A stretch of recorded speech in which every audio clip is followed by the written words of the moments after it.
Shalom Sobat STTI, Bapak Ibu Saudara-saudari dimanapun kita berada. Pada pagi hari ini dalam Ragi Renungan Pagi kita akan merenungkan kebenaran firman Tuhan. Namun terlebih dahulu mari kita berdoa bersama. Bapa di surga, pada pagi hari ini kami hendak merenungkan firman-Mu menjadi pedoman dalam setiap langkah hidup kami. Tanamkan firman-Mu dalam hati kami sehingga kami boleh menjadi pelaku-pelaku firman-Mu. Kami boleh benar-benar mengalami kebenaran firman-Mu dalam hidup kami. Dalam nama Yesus, haleluya. Amin. Puji Tuhan, ada sebuah ilustrasi ya dari beberapa orang buta. Mereka menebak seekor gajah itu sesungguhnya bentuknya seperti apa. Yang satu dia memegang kaki ekor gajah dan dia berkata dan memberikan gambaran bahwa kaki gajah atau seekor gajah itu sesungguhnya seperti tiang karena dia memegang kaki bagian kaki daripada gajah tersebut. Kemudian seorang lagi berkata gajah itu seperti kipas karena dia memegang telinga daripada gajah tersebut. Dan seorang lagi berkata, oh tidak, gajah itu seperti ular yang meliuk-liuk karena dia memegang bagian daripada belalai gajah tersebut. Dan yang seorang lagi berkata, oh tidak, semuanya salah. Ternyata gajah itu seperti bongkahan batu yang besar karena dia memegang bagian tubuh gajah yang besar tersebut. Apa yang keliru di sini? Sesungguhnya tidak ada yang salah dari antara mereka karena mereka menggambarkan seekor gajah tersebut seperti yang mereka pegang. Jadi masing-masing dari perspektifnya mereka. Jadi tidak ada yang salah karena mereka memegang bagian gajah masing-masing tersebut. Dan pagi hari ini kita akan merenungkan firman Tuhan yang saya beri judul Cara Pandang Hari Ini Menentukan Masa Depan Kita. Dalam Bilangan pasal 13 ayat 33 dikatakan, juga kami lihat di sana orang-orang raksasa, orang enak yang berasal dari orang-orang raksasa, dan kami lihat diri kami seperti belalang, demikian juga mereka terhadap kami. Musa dalam perjalanan mereka untuk menuju ke tanah Kanaan, pada suatu ketika di Kades di padang gurun Paran, Musa diperintahkan oleh Tuhan untuk mengumpulkan para pemimpin-pemimpin dari suku bangsa Israel untuk memilih orang-orang yang harus diutus untuk mengintai tanah Kanaan, dan dipilihlah 12 orang pengintai.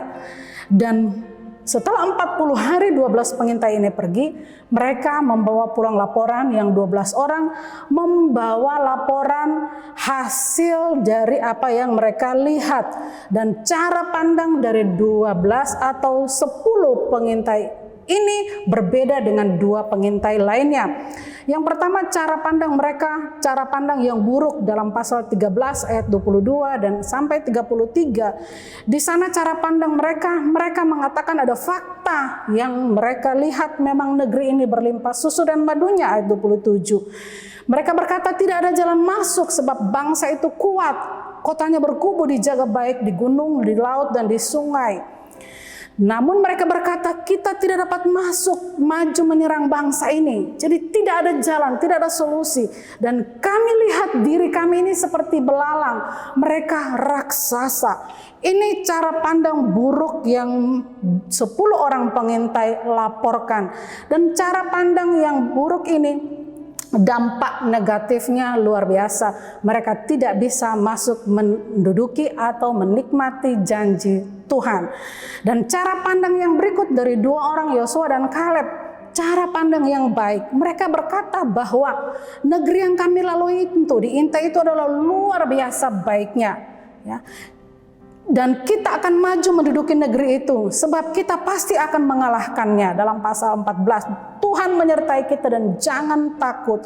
Sebuah fakta yang juga mereka sampaikan, tetapi mereka melihatnya dari segala sisi, ya. Mereka melihat dari segala sudut, berbeda dengan yang 10 orang tadi.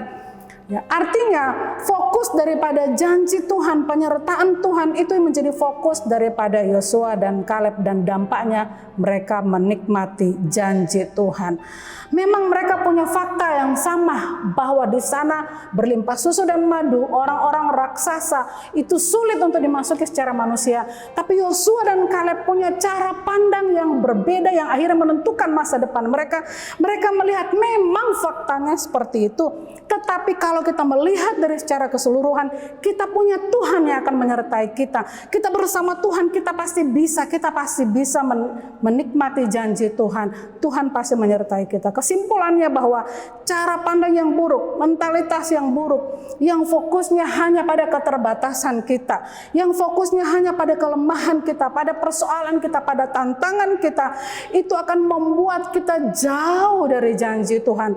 Tetapi jika kita memiliki mentalitas seorang pemenang, ya, memiliki mentalitas seorang yang pejuang, cara pandang yang baik adalah jangan fokus pada kesulitan, keterbatasan kita. Jangan berkata saya tidak mampu, padahal kita punya Tuhan yang berjanji bahwa Dia akan menyertai kita. Dan kita pun percaya bahwa jika Tuhan yang beserta dengan kita, Tuhan tidak akan pernah mengingkari janjinya. Mari bersama-sama cara pandang kita hari ini menentukan masa depan kita. Pandanglah diri kita sebagaimana Tuhan memandang kita, bahwa kita layak disertai oleh Tuhan dan menikmati janji-janji terbaik Tuhan. Haleluya. Terima kasih Tuhan, kami sudah merenungkan firman-Mu. Biarkanlah kiranya kami boleh menikmati janji-janji terbaik-Mu dalam hidup kami. Dalam nama Yesus, haleluya.